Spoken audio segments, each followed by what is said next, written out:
ఒక గంట పావు తర్వాత వాటర్ ఫాల్ దగ్గరికి అయితే వచ్చేసి అక్కడికి కదా, అది వాటర్ ఫాల్ అది.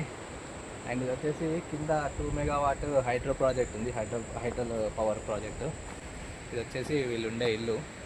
సో దీన్ని మెయింటైన్ చేయడానికి ఇక్కడ వీళ్ళ క్వార్టర్స్ అన్నట్టు. ఇక్కడ అయితే ప్రస్తుతం 4 ఉంటారంట, కానీ 2 ఉన్నారు ఇప్పుడు. ఇది వీళ్ళు ఉండేది. చాలా లో ఫెసిలిటీస్ ఉన్నాయి, మంచి ఏమంటారు స్టవ్ పొయ్యి మీద అనుకోవడం, కరెంట్ ఉంటేనే మాకు పనిచేస్తుంది, కానీ కరెంట్ లేదంటే అప్పుడప్పుడు కరెంట్ పోతుంది. సో పొయ్యిల మీద అనుకుంటారంట వీళ్ళు. ఇక్కడ చూస్తే ఉంది కదా, ఇది వచ్చేసి 2 మెగావాట్ హైడ్రో పవర్ ప్రాజెక్టు. ఇక్కడ చూస్తున్నారు కదా కరెంటుది, వచ్చేసి 2 మెగావాట్ హైడ్రో పవర్ అంట ఇది.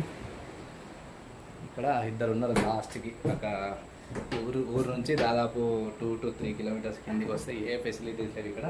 నెట్వర్క్ కూడా సరిగా లేదు, మొబైల్ అక్కడ పెడితే నెట్వర్క్ వస్తుందంట. ఇలాంటి పరిస్థితుల్లో జాబ్ చేస్తున్నారు వీళ్ళు.